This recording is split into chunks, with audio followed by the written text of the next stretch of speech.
Good morning, students. Today we continue with medical informatics and biostatistics course, and especially its lecture part. According to our syllabus today, fourth lecture have to be provided for you. Let me introduce myself. My name is Andrei Semenets, and I am Associated Professor of Medical Informatics Departments. So, first of all, I want to say thanks for all of us who supports Ukraine in this very difficult wartime for us. Unfortunately, situation with some world government not as good as ordinary people provide support. But anyway, we have to continue with medical informatics biostatistics and important topic scheduled for today. A final important notice, as you can see, your capabilities to use camera microphone right now limited. In case if you have some urgent question or so, please try to put it into chat, and at the end of lecture I will try to maybe provide some notice on this if it will be necessary. Also, I hope you right now hear me properly. So if so, if somebody will like raise a hand for a few seconds or put notice in chat to give me feedback that's you are ready to start, it would be fine. So please do this, and then I will turn into presentation into topics that is dedicated for today. Have you hear me properly? Please raise hand or put some notice in chat. So, okay, I see at least few feedbacks. Good. So I assume that's for at least those students who have their equipment working properly, you can hear me properly. Okay, then move to our lecture topic. And topic of today's lecture is mathematical statistical data analysis in medicine, biostatistics methods. Unfortunately, we're talking only about introduction into given area because actually only one lecture dedicated for this topic, and it's in fact extremely broad. So it's almost impossible to cover it with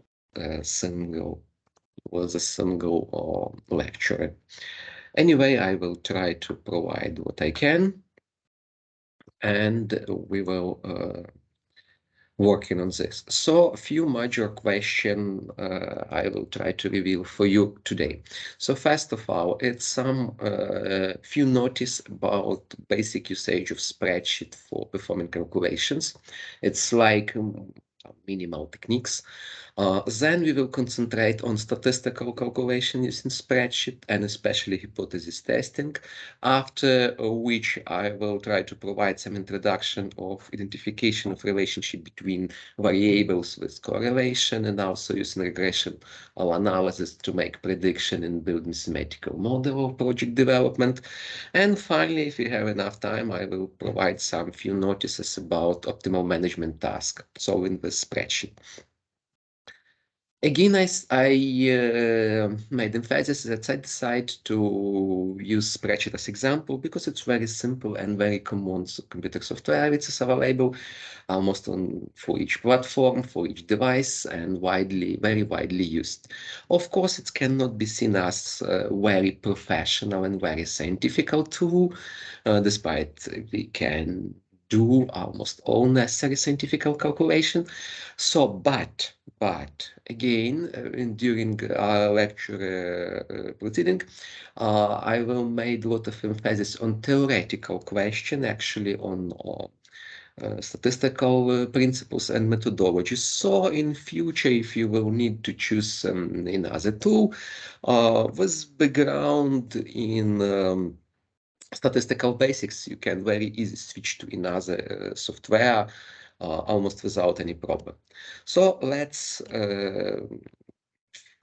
provide few words about spreadsheets. So first of all, I will try to, again, that in this part, it will be impossible to learn spreadsheet. It's only, I assume that you already have some kind of experience, and I want to just summarize some points and made emphasis which exact spreadsheet skill will be necessary to pass two classes related to statistical analysis through this course. So uh, let me provide some points on structure verification spreadsheet, arguments of function, and function wizard or equation wizard, which is still available on the spreadsheet, even modern version.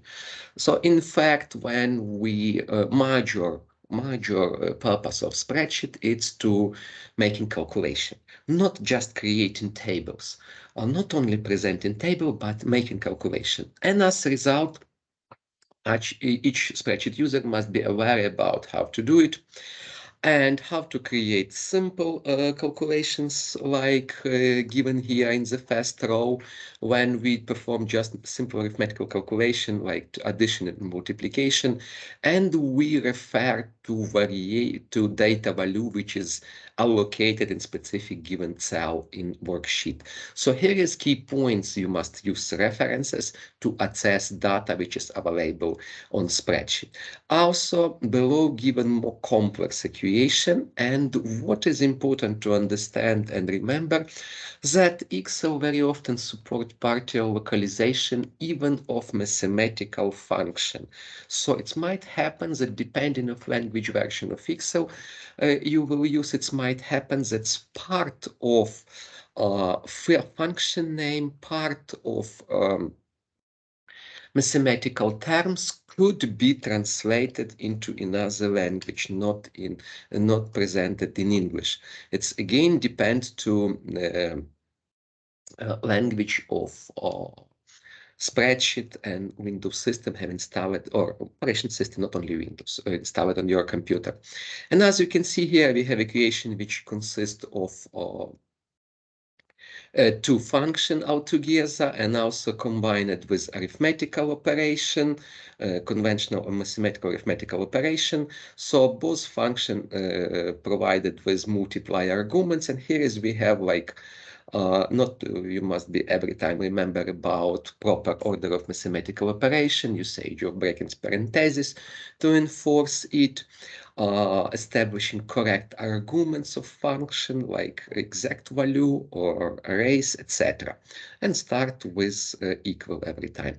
So, and here is, please remember that you have to use not only you can edit equation itself, but in formula bar. So actual content of active cell reveal for you in formula bar. Another way to provide arguments of function, it's usage of array. So before pair of example give for you a sense about how to provide arguments in form of direct reference to specific self, but especially if you talk about statistical analysis, very often arguments of function must be like sample data sets, which is presented in a range of cell. And here is example on this slide given when we use colon to define a range of cell which will represent array of argument. It could be also square matrix as well. It might happen also you will need to use semicolon to provide delimiting between and to join multiply cell range into the same array. I will talk about this later. At this point, a comma has been used to separate two arguments in corresponded function. So this function required to be provided with two arguments, and each one arguments must be in form of array. So here is we have how it's have to be done.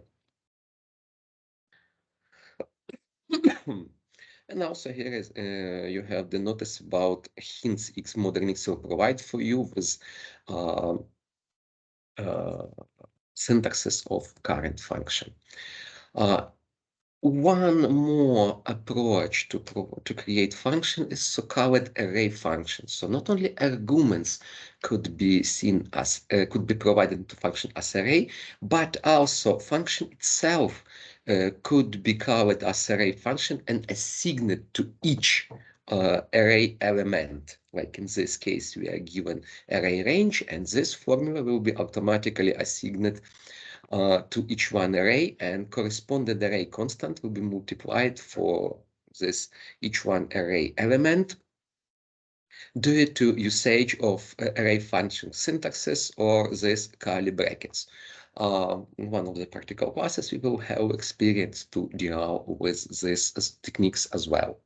So let's summarize arguments of function, what it could be, of function and formulas. It could be constants, text, or numbers usually, but sometimes even text statements could be involved as arguments into function and formulas. Most common, it's referent to cell that contain data for processing. And we will deal with relative and absolute reference. Most cases, it's just relative reference, like reference to particular cell. I have to admit that modern index will support also R1, C1 notation, mean instead of A, B, C, D, F, and so on, like column labels, it could be only used column and row numbers. So depending to your configuration of your system, you can use both notation and it will working. Sometimes it's very important to refer not only cell, relative cell, but an absolute reference which will not change upon move or copy paste formula.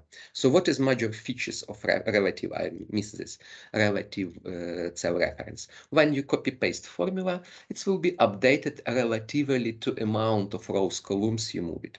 In case of absolute reference, it will not be done, and it's every time point to specific cell or specific column or specific row. So especially very useful if you need point to like the number of cases or some specific constant, which is Excel don't know itself about it, and so etc. So very important feature to know and use it.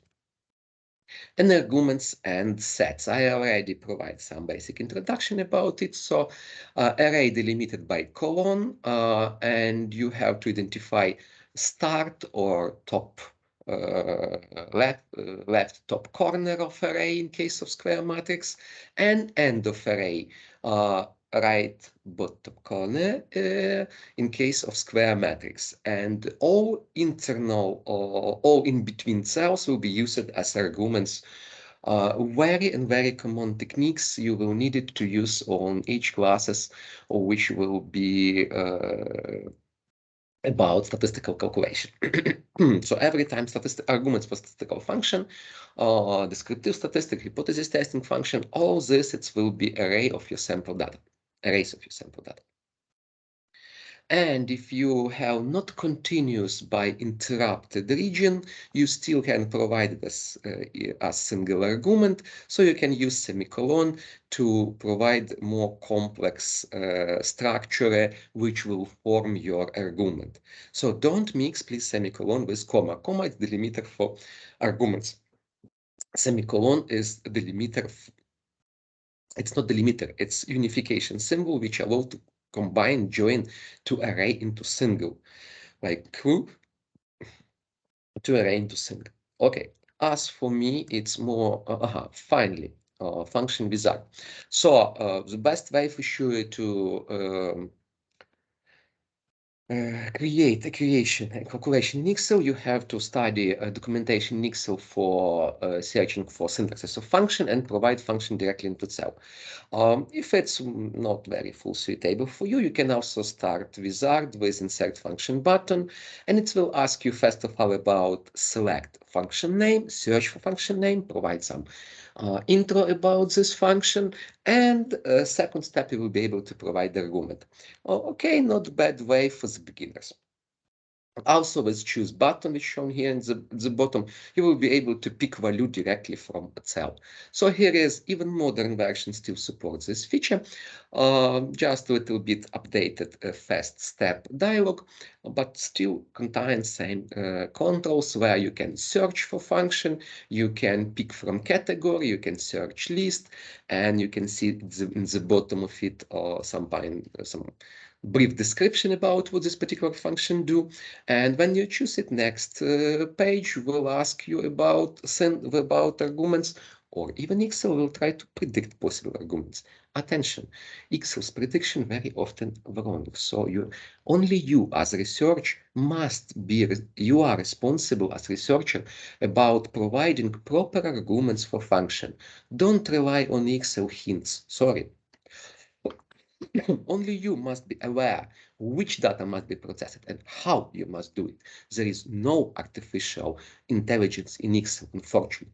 You are intelligent person here, and you decide what and how have to be calculated. Okay, so second dialog in this wizard ask you about provide arguments and also provide possible outcome for functions. So you can evaluate is it looks like correct or not. Okay, as for me at this point, it's enough to understand what is spreadsheet techniques you are required. For sure, a question about how to input data, make formatting, let's say also um, significant, but not as making calculation. Okay, so now move into statistical analysis and still will use spreadsheet as example. Again, I repeat that I will make more emphasis on some statistical points, on some statistical explanation, and only at end I will provide a live example and some points about how to use spreadsheet. Because again, it's critically important to understand principles of analysis, and only after that choose software and pass through technical steps of analysis. If you will fail at theoretical assumption, I'm sorry, Excel will not help you. It does not help you. So let's move in. First of all, just quick introduction, what is statistics?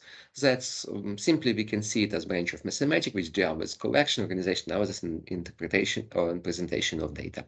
And in case of medical statistics, it deals with application of statistics to medicine and health science, including epidemiology, public health, forensic medicine, clinical research, and so on. And it's at the moment has been recognized as branch of statistical science. So it's like almost independent area for scientific analysis and research. So when you perform statistical analysis, you will very often meet with term probability of something happen or not. So it's kind of measure of likelihood that event will occur or not will occur, which is studied under probability theory, which is in fact also independent area of scientific research. So statistics and probability, that's two related but separate academic disciplines, and it's clearly to be understood. But statistics utilize a lot of achievements, technologies, and terms from probability, so they were very tightly related one to other. And practically, statistical analysis use probability distribution. And what is major difference between probability and statistics? Under probability, scientists study situation when she given a model what's happening or not, and scientists try to predict data. In statistics, we have a completely opposite situation. We are given data. We are given data, and we are dedicated to predict model to get some insight from this data and looking for scientific evidence to provide some proof that we are correct or not, that our assumption is correct or not. So, so it's actually reversing back most of probability tasks. So Actually, in statistics, we deal with measure of sample or population characteristics. Here is given spoken about sample only, but in case if for us available whole data of whole population, which contains all members of groups, in same way, if such data available for us, if population may be not very large, for example, persons with very rare specific diseases, it's possible to collect all representatives information about. So in this case, we will deal with population characteristics. But much more often we deal or we have only deal with subset of population where we have like natural representation when, for example, students of particular group represent its sample from our university students population, or we can make a special arrangement of our experiment and so create a specific sample by randomization to ensure that given sample will be clearly represent whole population and will have representatives for all specific or important features of given population. So, and in this case, all those features that's called variables or characteristics that can form different value from one observation to another, and we are interested in studying it. And we deal with independent variables. So independent could be manipulated by research. That measure can take different value, which is subject to manipulation by research by you. And response variable, we can't be controlled, but only observed during our experiments. So we can, in medical scientific research, researcher can change, for example, kind of medicine, can change treatment methodology, can change surgery techniques, and observe response, how quickly patient recovery will be recovered, how efficient will be this medicine in this dosage, etc. So we manage with independent variable and we observe, recording, and analyze our response in order to prove that we get something positive. At this time, it's important again to remember some little bit point of cool materials about type of variables, because depending to type of variables, different methodologies, different techniques has to be used. So our variables could be seen, it could be split into general group, categorical, or quantitative. Under categorical, we consider binary, nominal, and ordinal groups of type of variables, and under quantity, we deal with discrete and continuous. So binary allowed to have only two values, like true or false, yes or no. Nominal provide more categories, more groups, and under ordinal, we have matter some orders. Where discrete, where under quantitative category of variables, we deal with discrete numerical value, or actually it's practically it's real data sets you will have to interact. But by nature, a lot of processes in biology, in healthcare, as well as in techniques, have continuous nature. Like, for example, time. It's continuous by its nature. We can split it to some discrete elements. It's every time we have microseconds, nano, and etc. But when we make observation, we do it with some precise point of time. And in fact, when we made some recording with our technical skills, any continuous variables turn into discrete. So practically we deal with discrete variables, but we have to understand nature of this process which comes from, and it might be continuous. So maybe let few example about categorical as well as quantitative variables. So categorical example, treatment group, exposure group, disease status. As I already said, the autonomous or binary variables contains two labels like did alive, yes or no, treatment, placebo. So we just register this, and usually it's we deal with could be marked with like male, female, for example, could be marked with characters or with actually almost the same result. We can use numerical digital labels like 0, 1, 2. If no, for the autonomous, it's only 0 and 1. For us, we can use more digital numbers, but we have to understand that despite we use digits, it's categorical variable and it's non-numerical on its nature. So nominal variables, we have like extra more values, but order of those values does not have any matter. So again, it's like could be blood type, marital status, and on the ordinal value, we have order became significant matters. So it's how ordered principles like pain level, staging of cancer, shock level, birth order, and what is interesting, letter as well as numerical grades, which is issued for students.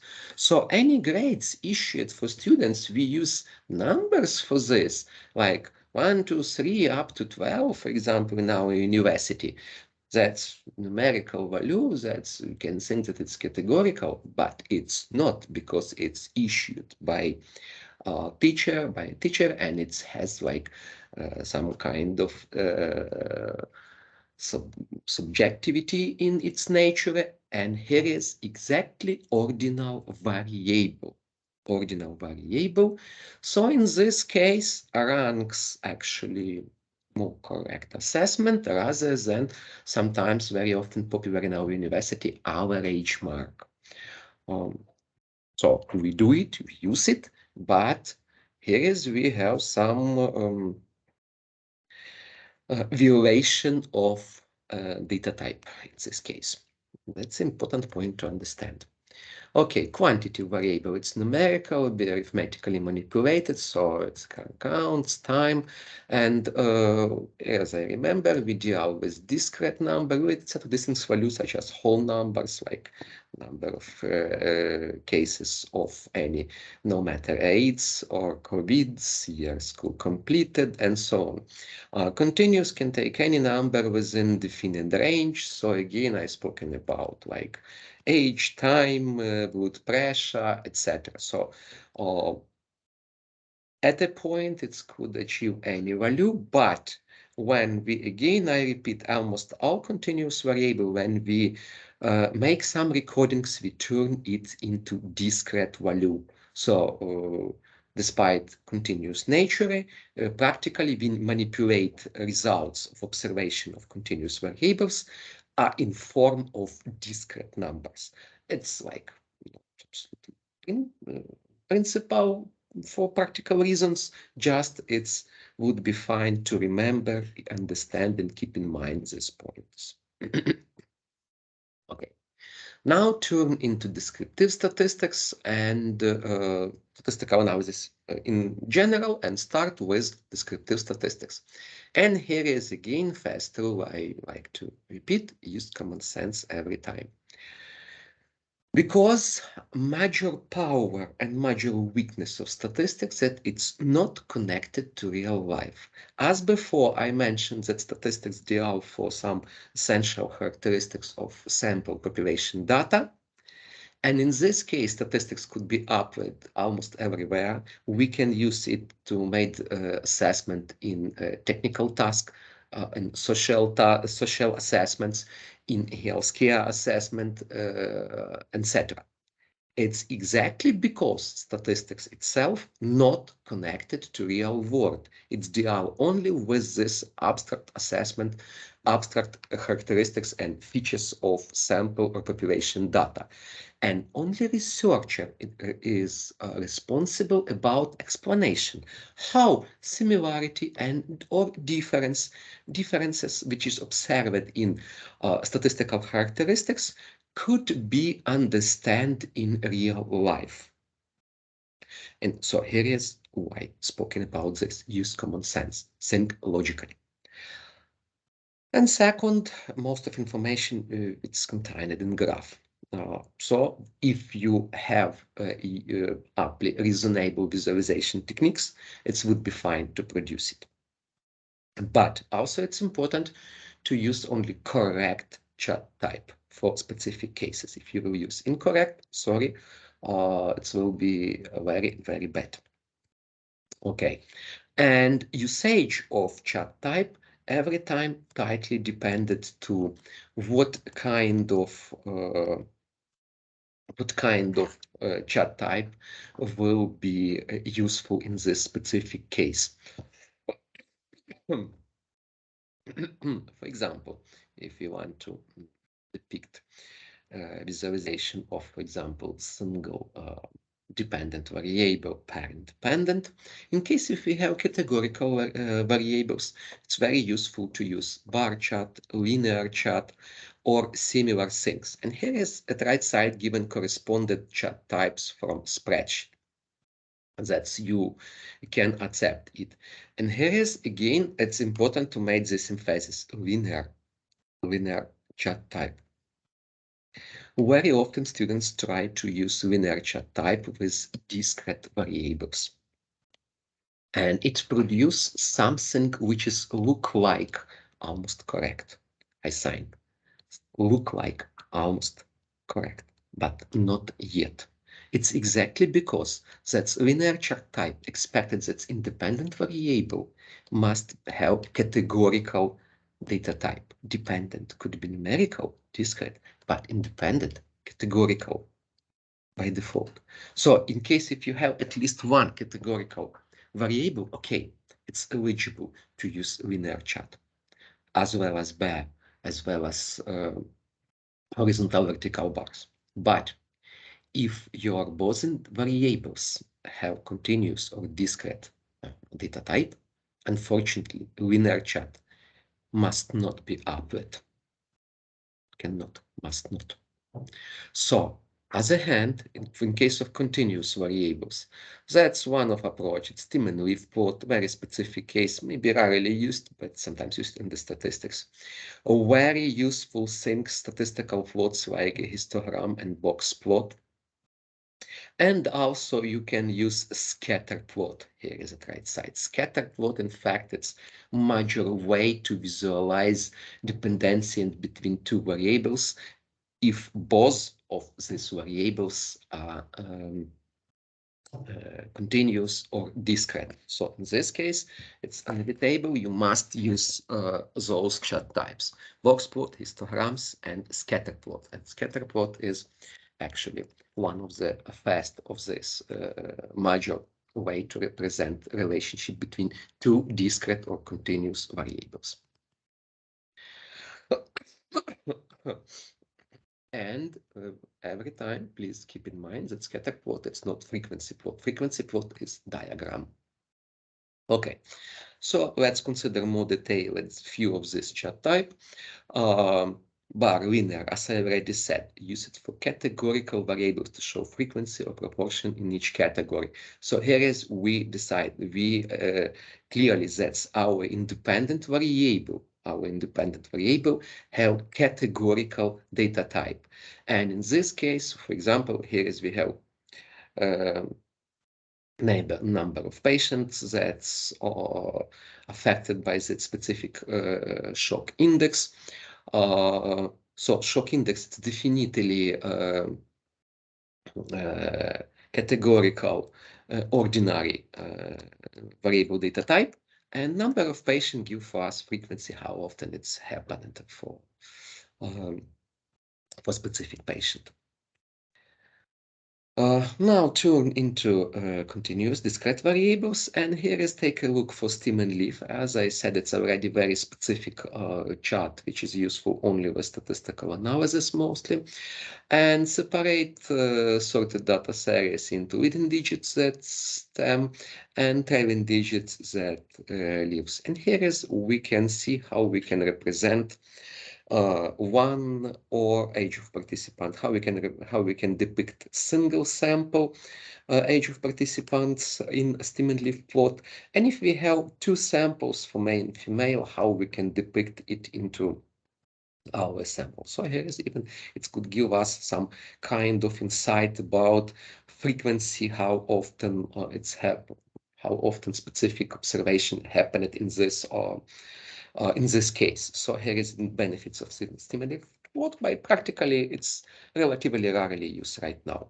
What is much often, why stimulative rarely used? Because in modern time data sets usually has a large number of observation, thankfully for our computer system, which provide fast capabilities to collect 100,000 billions of records. So in this case, much more important is to use histogram, which depict distribution of continuous variables. So in this case,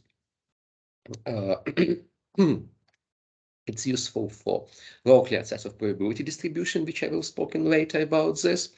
And it's depict a frequency of observation which occurring in a certain range of values. And here is have to understand that in the horizontal action, independent variable this time continues, and it's separated not by exact value, but by interval, which is very often defined by researcher. So with which interval we observe our dependent variable. Is it like once per second, or 1 per minute, 1 per millisecond, or 1 per hour? We take measure, or we count occurrences of our dependent variable, how many times it's happened during this each second or each minute or each hour, so depending to nature of dependent variable as well. And here is we have histogram of variables. No matter what we talk about, students into dean's office, patient into emergency department, planes to airport, that's no matter. So here is we have some time interval, it could be minutes or seconds or days, and we have frequency, how often this event happen within a given interval. But it could happen at any point of interval because independent variable is continuous. So let's time to introduce what is descriptive statistics. So few definitions are available, and here is one of this in the current known sense. It's summary statistics, the quantitatively describe or summarize features from a collection of information and will in mass known sense, it's process of using analysis of those statistics. So actually, a goal of descriptive statistics, it's to replace a whole sample data set or population data set, which could be large or even very large. It happens that it's 100,000, and as I already said, even billions of records. With a relatively small amount of assessment parameters, which will still contain all main characteristics of original sample or population data set. So instead of provide like, it's mostly related to presenting a statistical research in various scientific publications. Instead of providing dozens of pages of numerical data, we put only a small table of descriptive statistic parameters, or even we plot box whiskey chart, box plot, which give for us, which provide all not all, major necessary characteristic of sample data. And here is actually idea of what do we do with, what is objective of obtaining descriptive statistics. And we have it distinguished from inferential statistics or inductive statistics by aim to summarize sample rather than use data to learn about populations that sample data is thought to be represent. So statistics, we just like provide essence of our data, measure its features. And then results of descriptive statistics is usually objective to further statistical searches and studies. So first of all, we collect data from our experiments, then we retrieve descriptive statistics from this data, and then we are going to formulate various hypotheses and so on. The major way to describe data numerically is to sorry, still not very healthy. We can identify central tendency or central points. That's our data tend to it. We can make assessment of quartiles. Then we can identify various variation measures which show deviation from central tendency, and we can make assessment of shapes of our distribution type. So what kind of measures acceptable for specific data? For interval level data measures of central tendency and variation in common descriptive statistics. So actually central tendency represents some single value like average, and measure variation describe how widely data vary around the central tendency. And some standardized scores combine both central tendency and variation into single description that's comparable across different samples. That's usual approaches, for example, depict mean plus minus mean error. So here is standardized score, kind of standardized score, or median and standard deviation. So here it's this way. For nominal data, proportion on a common method used to describe frequency as they compare to a total. So now just a quick recap, pass through some few parameters like mean, it's arithmetical average of scored sample, median point of scale of measures below which 50% of the score is foul, and mode most frequency current scoring distribution. We have other assessment of central tendency, which I will not present right now. If you will need to use it, you have to use statistical textbook to get formula from there. And also you have formula and data for sure. You can employ a spreadsheet to make calculation. So practically how it's look like on live example, we have age variable known as x also, and here is shown what is each score or x of I represented, which value, each one value, and here is we have mode or 2 times we repeated the same value, we have median, which is half of our sample lie above and below it, and average calculated at the bottom. In fact, why it's important to have multiply central tendency assessment. So only I will take by example mean and median. So problem of minutes could be very easy affected by extreme value outliers. So we choose the samples with same size file, but one has a value with like one very big value, and average become immediately different. In contrast, for the same data, median will be exactly the same. Median will be the same. So here is we can, if you only have, you don't access to data, but you only see mean and median, you can make your assumption about data shape, about alignment, about presence of outliers.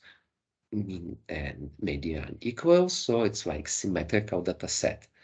Mean median different, okay, something we have some kind of skew in our data. It might indicate outliers, it might indicate maybe some kind of problems. So measure of variation is also extremely important, which give information about spread of variability of data values. So how big this deviation is. And here is we have some set of assessment, range, interquartile range, variance, standard deviation, coefficient of variation, etc. Even not all listed here. And by example, at the right bottom corner is shown for you frequency distribution of continuous variable, which has exactly the same central tendency. So mean, that's symmetrical, mean, mode, median, all this central tendency assessment will be equal, but variability is different here. And you can see how it's different in its origin. So every time we need all this assessment, or at least few assessment. So about variability, fast assessment, common assessment is quartiles, where we split all whole sample or population data set into 4 quartiles. Each one represent quarter, 25% of whole data, and second quarter have to represent median distinguishing point, like half of data set. It's split data set in half, 50% smaller, 50% larger, and so on.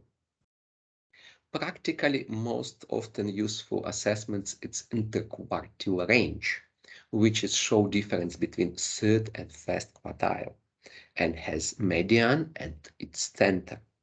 So, and here is actually at the bottom, we introduce the box plot, which represent maximum, minimum, and the boundaries of second and third quartile inside along with median. But to continue and get to box plot, we have to also introduce at least minimum at least pair of additional assessment methods like variances and standard deviation. Variance, actually, it's average of squared deviation between deviation between individuals, current and mean, and larger variation. So the more probability, the mean amount this scores, and we have large variety, most small per curve. Sorry. And standard deviation square root of variance provide a representation variation amount among scores that's directly compared to zero scores. So here is given formula for variance, and similarly given formula square root only from variance, formula for standard deviation. So here is shown how to make this calculation manually for the same data set as above. Actually, I have this experience during my statistical classes about 25 years ago. We did it mostly manually because it was difficult to access computers those times. Despite we had some few in our university. Okay, right now you almost no need to concern about this, because with spreadsheet you can get all this assessment in seconds with formula, or even quickly with automation tool. Anyway, it would be fine to have some assets about from where it's come. Again, why do we need multiply variability assessment? That's again exactly because of the same reason, because of shape of data, because of presence of outliers, etc. And here is we have three data sets where we will have every time the same central tendency, will have same mean, mode, median, but we have significant difference in standard deviation.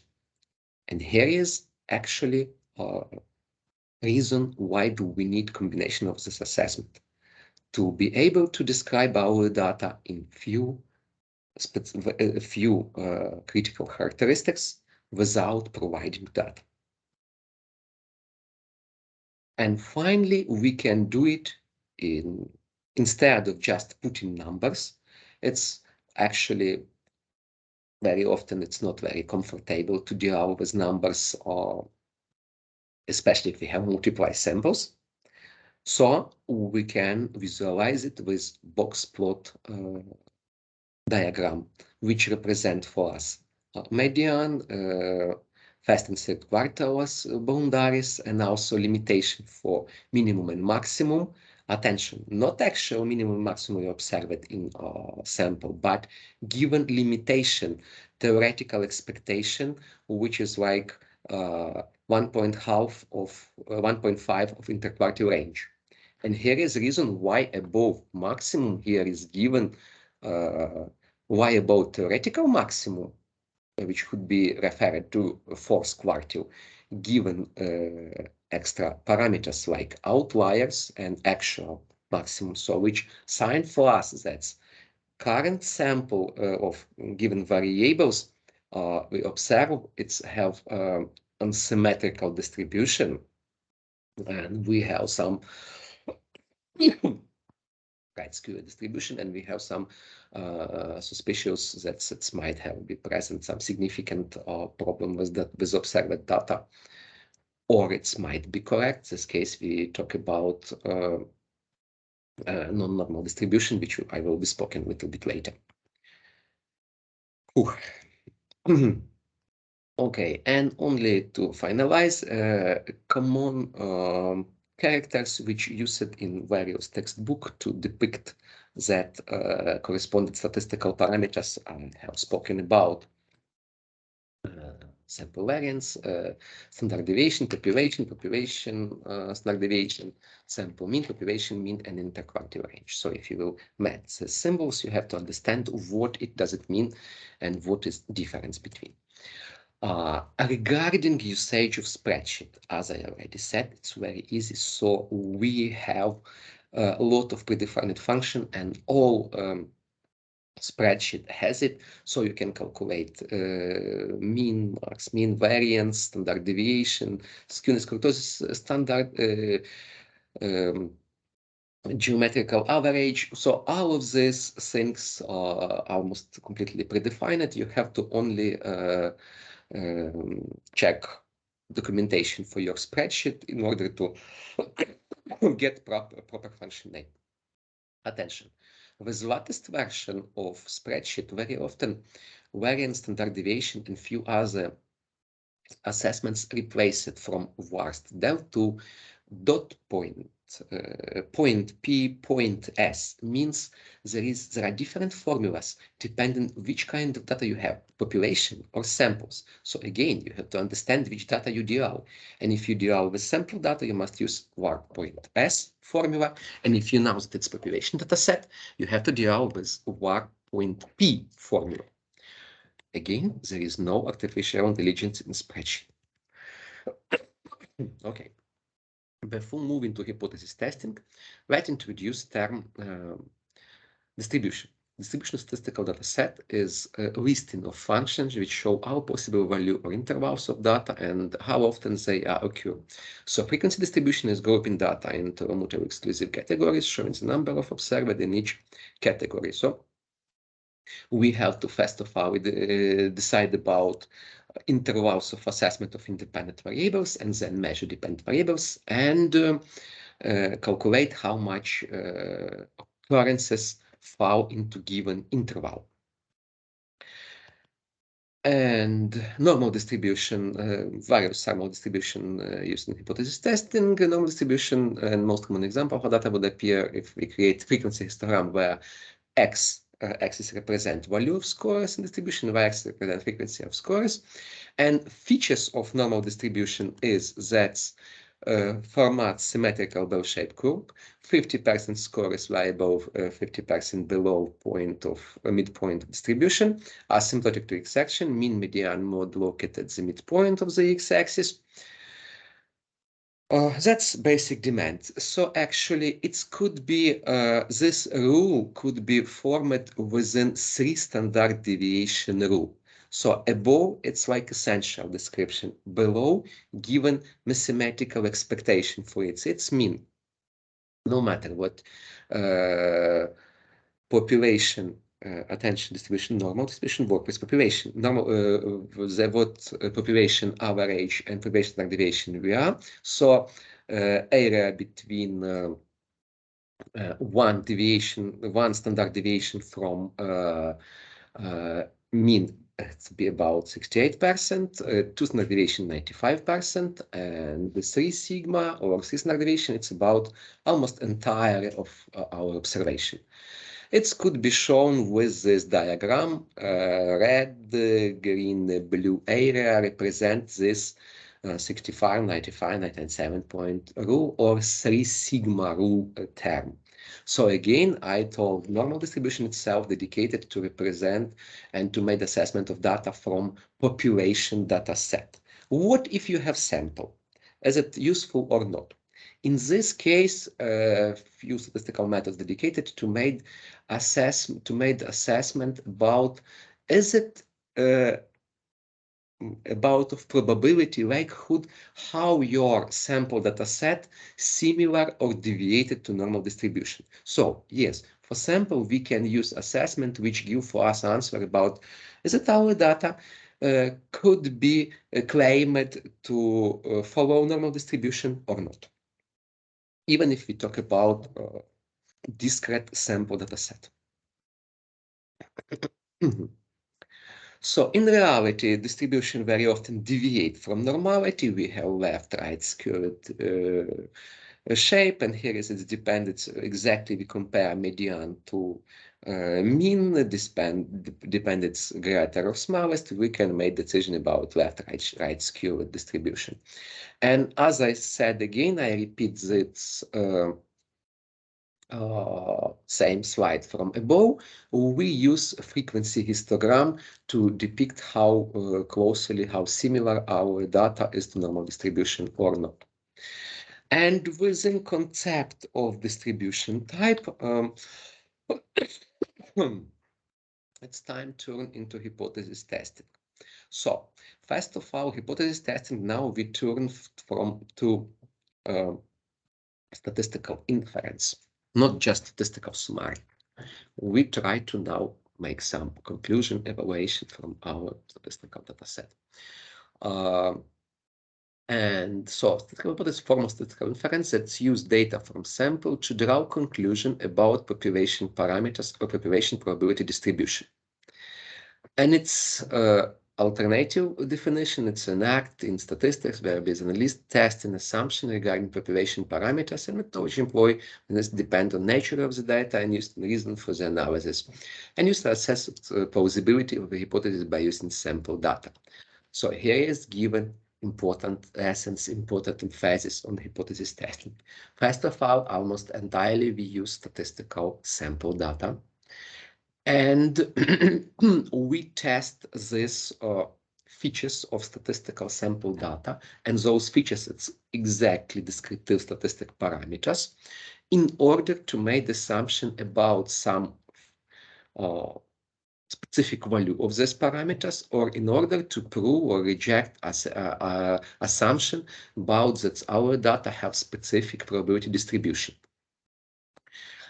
And finally, that's maybe not clearly shown there, that researcher have to explain, okay, how this case of distribution or how this presence of absence of deviation for some kind of descriptive statistic parameters, what it doesn't mean in reality. We've spoken about statistical parameters, and finally we have to explain how it depends to reality. Okay. So usually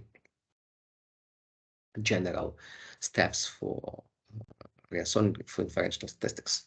We first of all have to evaluate is the population is normally distributed, is it samples must be randomly selected. So here, first point is normally distributed. It's would be fine if it is, but might happen it's not. So then we will have to use proper methods, or we just prove that it's not normal distribution. Then we have to, in second case, samples estimate is compared to the line distribution of the samples size, sample distribution, and we have the determined probabilities that sample estimate reflects population parameters. So is it our result reliable? So is it only useful for made for this sample, or we can infer our answer for whole population from where we got this sample? And characteristics match statistical techniques. And here is just a few preliminary assessments if we talk interval ratio data use. So if we talk about discrete continuous variables, so useful methodologies, it's like statistics, pixel correlation, analysis of variance, regression analysis, etc. In case if we have nominal ordinal data, so difference proportion, chi-square test, and our other related methods of association. Spearman correlation, for example, also useful method. Linear regression methodology is also useful in this case. So algorithms and proper steps are critically important in order to pass through hypothesis testing process. So again, it's extremely critical to follow algorithms. So first of all, here is rogue algorithms, only contain 4 general steps. First of all, look at the data and decide about statistical general model.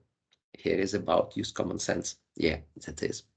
Second, state null and alternative hypothesis. Here is also a point where a lot of students do and make mistake very often. We have to create our assumption about possible outcome even before any calculation. But it's not a conclusion, it's assumption. And students very often try to do conclusion at this point and make mistake here. So, look at data and decide about appropriate statistical test.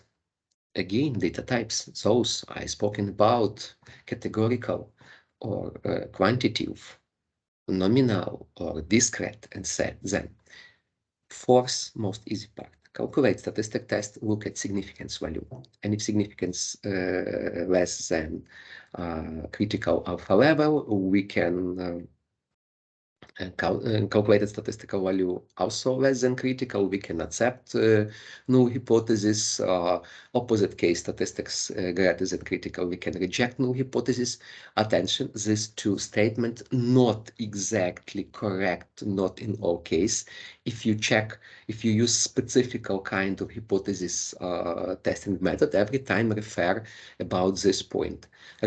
Statement about p-value is universal, but about how to compare calculated statistical value to critical and then accept reject null hypothesis, every time you have to consult with statistical textbook about specific parameters features. And then report our data.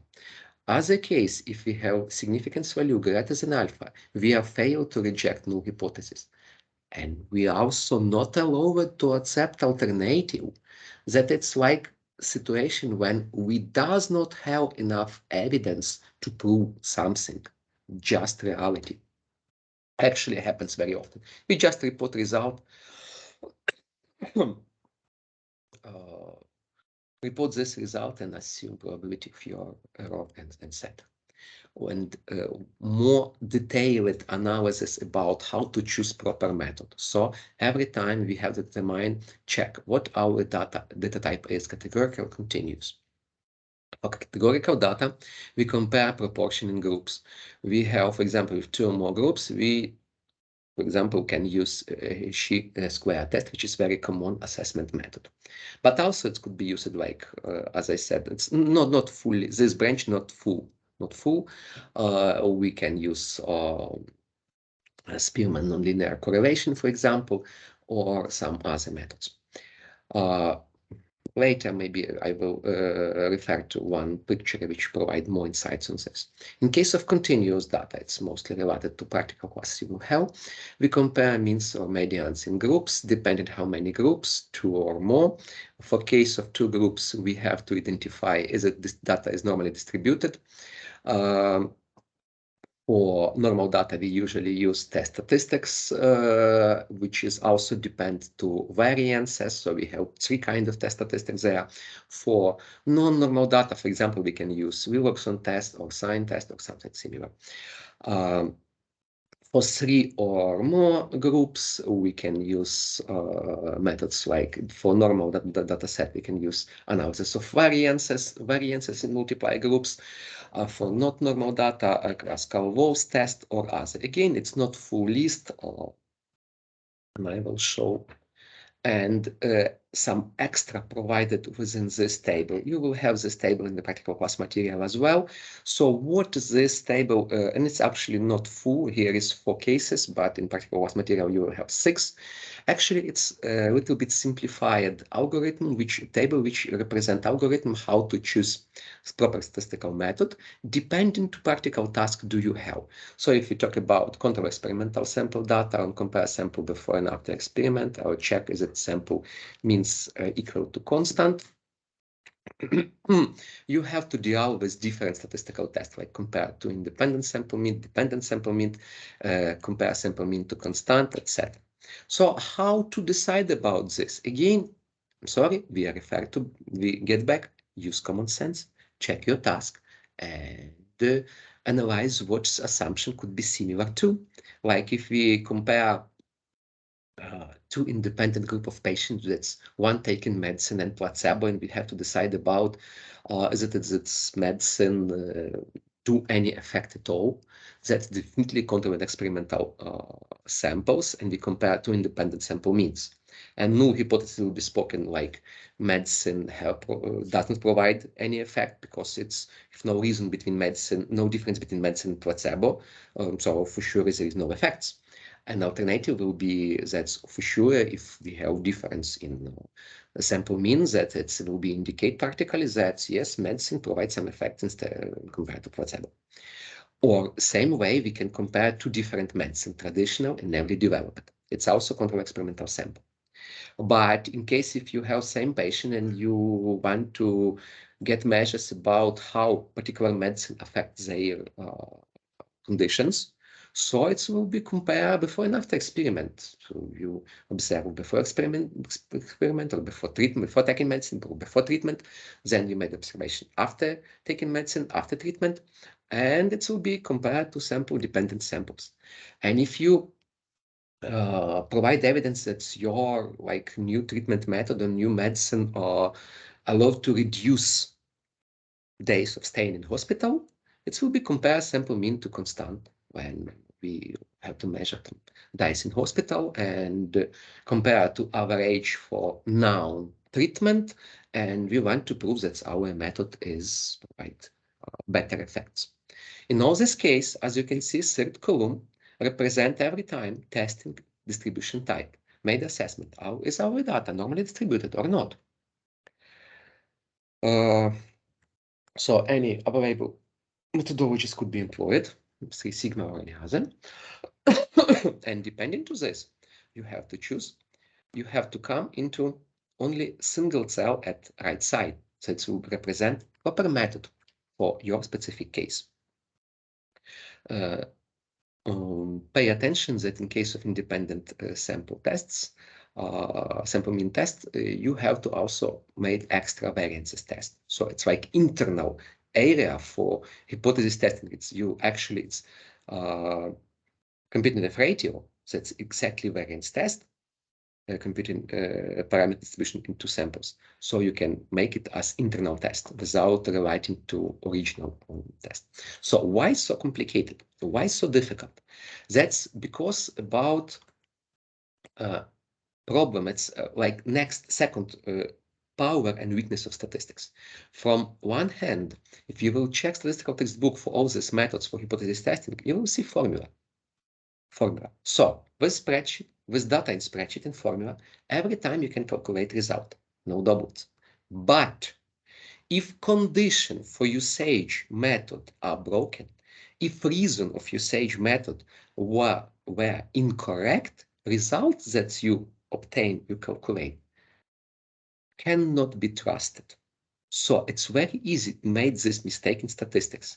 If you break out any precondition for usage statistical method, your result you will calculate. You definitely will be able to do it. But this result means nothing. And it's just incorrect result. Not trustful, not reliable, and incorrect. But by numbers, by techniques, okay, you achieve this. Unfortunately, I observe this very often in practical classes. Too often, in fact. Okay. About statement of hypothesis, few words. Usually, again, patterns very important here. And here is proposed statement how it have to be sounded. Usually, we formulated null hypothesis like no difference between some x0, x1 and under x0, x1. We are speaking about some sample parameters. It could be sample mean, or it could be sample variance, or other parameters that we want to investigate. But also at the same time, we have to explain what it does it mean practically. So we have to join this first and second column in previous table I showed for you. Second column, statistical statement comes from second column, but then researcher responsible explain it. So if no difference in sample mean, for sure, like there is no difference in treatment, there is no difference in medicines, and so on. Alternative hypothesis, if we have difference in treatment in statistical, we want to prove that we have difference in value of statistical significant value in not arithmetical. Here is important point in the sample parameters, and practically it will means yes that we will have confirmed and reliable difference in our practical problem in, for example, treatment method or medicines used. And every time we refer that critical alpha value or rejection criteria which provide the maximum possible error value. So 5% it's maximum allowed. Usually even less value used in healthcare or statistical analysis right now, like about 1% or so. And we can depict it all area if we have forms to single-tailed test. If we formulate alternative hypothesis, that's our like average statistical parameters greatest or smaller than in control sample in experimental sample. So in this case, we have here this region for reject null hypothesis for continuous normal distribution. In case of two-tailed test, when alternative hypothesis formulated like there is no, just no difference, we not consider greatest smallest, just equal or not equal or does not equal. So we will have our rejection area split by two by both tails of normal distribution. And here is we have area when we can reject null hypothesis. So no matter about sign of our results, we obtained. And we can combine all this together with this simple three table, depending to what kind of test, left, right tailed or two-tailed test we conduct. So only differences will be in formulation of alternative hypothesis. Null every time the same, as you can see. And here is we refer to population data set. Be careful. So in fact, when we perform when we reject null hypothesis in favor of alternative, we might be a subject for type 1 or type 2 error when that's like a situation when there is no enough evidence, but we try decisions that they are present or evidence available, but we decide that there is not. So all these things, it's a very bad situation. Here is given truth table for this situation. When we get into this type 1, type 2 error, type 1 we reject when we reject two null hypotheses, and type 2 when we don't reject false null hypothesis. And in gray we have positive outcomes which can get for us. So finally, it could be seen like this one when we made assumptions that null hypothesis person pregnant, alternative person not pregnant. So here as we can depict how it's look like type 1 and type 2 error, but unfortunately reality of observation not such objective and not as funny as this one. Despite final results could be almost as bad as in this case it could happen. So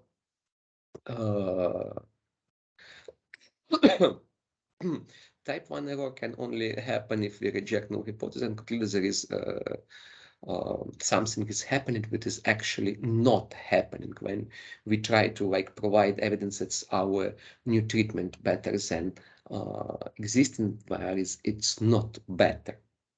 I hope it's not worse. In contrast, type 2 errors could happen if difference is so small that it does not matter much or it's very hard to detect. So type 2 error very often happen if we have very small sample size. So in this case, really extremely difficult to provide some realistic outcome. And it's happened with some rare disease. So that's very rare to be observed and rare to collect data. So as a result, we are hard to make conclusion. So difference, or in other case, if our samples format in incorrect way and they are not representative, not properly reflect population sample size. So as a result, we will be able to fall into this kind of mistake. Anyway, the following table represents situation when we have outcomes and how we explain, how we make final decision is it result is statistically significant or not, and probability of one of first type of error. So if our p less than 5 or 1%, result is statistically significant. So it's like about 5 or 1% chance of that we are not we are wrong in our conclusion. In contrast with 96 chance that our conclusion will be wrong, our results are not statistically significant. And in fact, we interpret p-value as like we have no evidence, weak evidence, strong and overwhelming. But overwhelming also could indicate of overfitting, or maybe we will have some doubts about how samples were formulated and so on. So that's all about introduction, how to choose method. Okay, how we can then do it practically with spreadsheet. One of the possible, for sure, as I already said, if each one descriptive, if each one hypothesis testing method represented in form of formula, so for sure we can use analysis. We can implement this formula directly and got result. Alternative way is use automation tool, analysis tool pack, available on the Excel, but also available for other spreadsheet like Google Spreadsheet, OpenCalc, etc. It's support not all methods, but few of them, and it can give for us a lot of extra, for example, it provides significance test for you immediately. So it's very useful to use analysis tool pack if possible. So here is shown how to enable it and have what few parameters which is available, like descriptive statistics and the Fisher test and other. In fact, analysis tool pack support Fisher test statistics for equal and equal variances, Z-test, paired test statistics for dependent sample. What is important, as you can see, analysis tool packs support only parametrical statistics method if your data fall under normal distribution. If not, if you obligated to use ranks and percentiles and as assessment of proportion, sorry, you have to follow formulas. So again, during practical classes, we will mostly refer to this point, but in general, you have to refer formula, you have to use formula to perform any calculation. And let me explain one live example we have, and then I will try to provide live demonstration. So that will be not enough time during this lecture to cover the rest of question about correlation or irrational transportation problem analysis. So we will left it for the next lecture. And right now, first of all, recorded example, then live demonstration. So, okay, we have very conventional task when we try to make assumption about try to provide some conclusion and get some proofs, evidences that in question about would parameters like hemoglobin erythrocyte depend to person gender? Is it they are different from male and female, and this difference depend to gender? So in this case, if we will pass through that table I showed for you before about choice of method of hypothesis testing.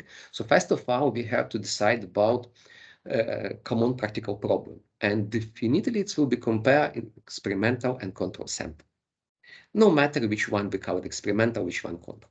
And we have statistically two independent sample mean have to be compared. So create statement of hypothesis, null hypothesis. No difference in sample mean, practical outcome.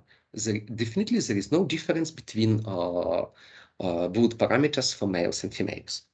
Alternative hypothesis, there is present statistical significant difference between sample mean, and for sure, practical outcome will be that yes, there is present some blood parameters, they are depend to gender.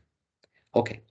Next point, we have to calculate some descriptive statistics. It's already done here. Skew, shape distribution, skewness, kurtosis, and variance. In fact, assessment of skewness and kurtosis is required to make decision about is the distribution normal or abnormal. To make this conclusion, we have to compare skewness and kurtosis to special statistical tables. It will be provided on practical classes, which give us critical value. Right now, I can only say that they are all less than or in between normality range. So definitely we deal with normally distributed sample data set. And in this case, we allow it to proceed with parametrical assessment, especially we will be allowed to use one of our label test statistics method. But before it, we have to make Fisher test, check F ratio about made assessment is it variances statistically equal. So here is we have variances pre-calculated. For sure, they are different, but they are different arithmetically. And Fisher test provide answer for us. Is this arithmetical difference significant or can be seen as neglected? Maybe this point hard to determine for students, it's very often happen. But again, in statistics, we cannot directly compare arithmetical value. We use various assessment methods to provide assessments. Is this arithmetical difference really significant or not significant? So in this case, we start Fisher test and provide arguments exactly in this way. Attention, Fisher test critically depend to order of variables because it's afraid to divide greatest variance by smallest. So first variable must be every time those which has greatest variance, no matter order in real sample. And get result, and same we do with test statistics. Here is this assumption unequal variance. Why unequal? And it's because results we are given here. So let's consider this result. A Fisher test provides us the following result. So here is we have, first of all, F rating. Here we have an F critical one-tailed, only one-tailed test performed with Fisher test. Our F ratio smaller than F critical. So for Fisher test, we formulate internal hypothesis which spoken no difference in variance, they are statistically equal. Alternative, difference in variance present, they are not equal.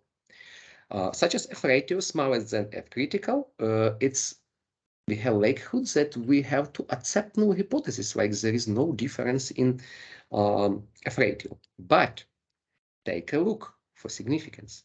It is 0.45. 45% that we are wrong. 45% that's they could be seen as non-equal. So it's too great and insignificant. So our result is insignificant. It's actually usually very often. And also there is no evidence that variants are different. There is no enough evidence for this, nor for they are similar. In this case, we can proceed with test statistics without assuming about equal variance, or Okay, we can try assuming equal variance result. We are allowed both. We does not have enough evidence, but we are allowed to proceed with both. Actually, it's fine idea to test both tests and compare results. Okay, in this case, we have test statistics 4.0, I'm sorry. They're critical to tailored because we verify to tailored test is it means statistically equal or does not equal. In our case, test statistics greatest than the critical, so we have to reject null hypothesis in favor to alternative. Let's check pair significance to tailored 0.303 overwhelming evidence significantly less than 1% or 5%. So definitely we have enough evidence to prove that difference of means is significant. So I assume when we test variance, they provide no evidence that there is difference in variances. There is no evidence is a difference significant or not. But when we made test for mean, we got statistically significant evidence that difference in means is significant. Okay, we have to reject null hypothesis and accept alternative as in favor to alternative, not accept, which sometimes students use the term and some textbook even use term accept. Okay, I will not consider this as mistake, but just keep in mind this point. Okay, now about 3 minutes remain, and I want to provide brief live demonstration. So here as I have like 2 data set, and I have to also test, it's like, again, compare control experimental sample definitely, and I want to assume that we have some difference in this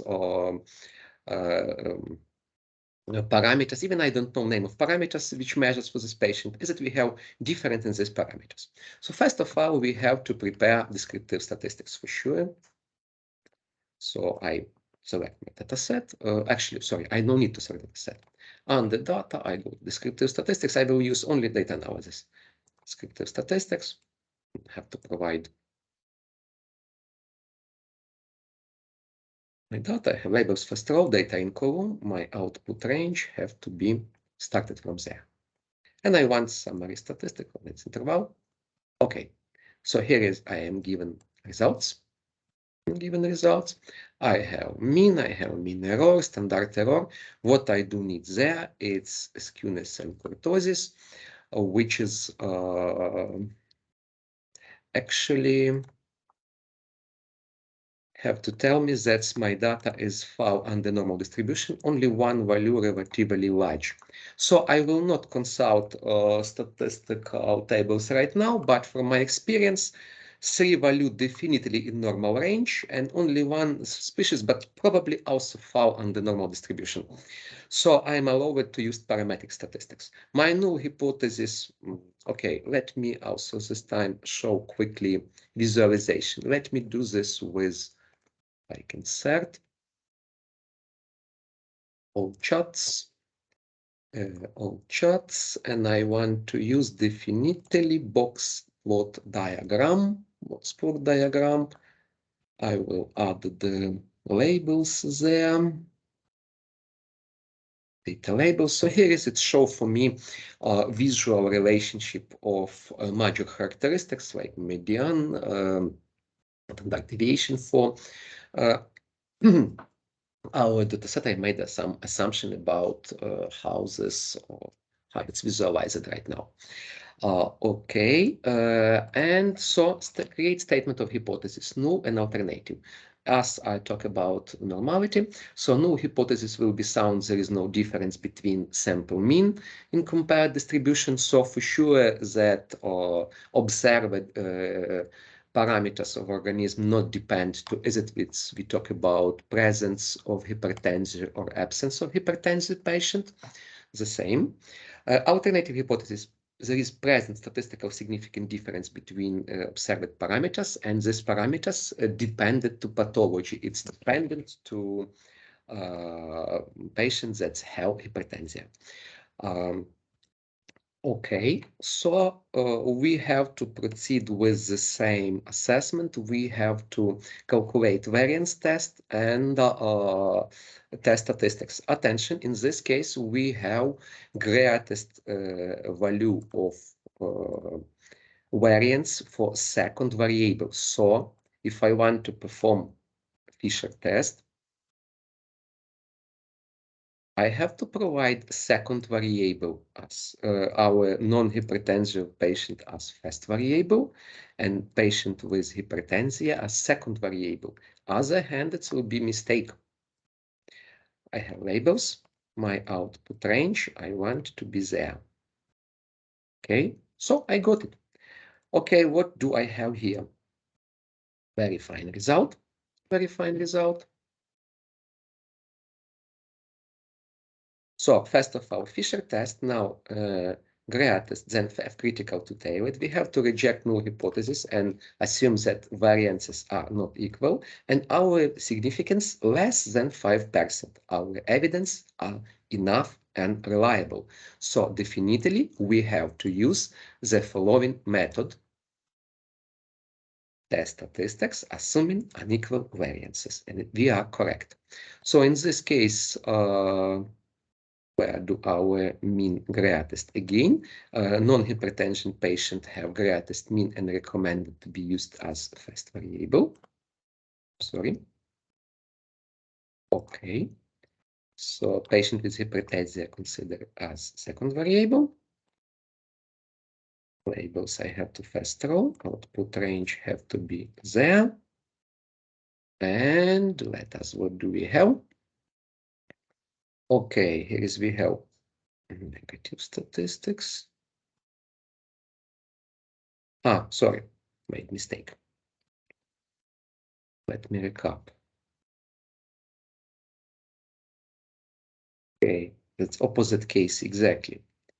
First variable must be hypertension patient because they have greatest variance. Fisher test, I was already in reverse. Okay, results the same case. Let me check. So here is I have positive result, good. And okay, so where is our critical result? We have test statistics, and we have p statistics, significance, and critical to tail it. So in our case, our test statistics greater than critical to tail it. So we are going to reject null hypothesis in fault alternative, and actually we check significance. Significance also it's smaller than 5%. So no doubt our evidence are enough, and we have to reject null hypothesis in fault alternative, which spoke there is present significant difference between observed parameters for hypertension and non-hypertension patients. So our observation depend to pathology. Okay, time is over for our lecture. Thank you for your attention, and remaining question about correlational analysis, regressional transportation problem we will consider during the next lecture. Thank you for your attention and have a good day.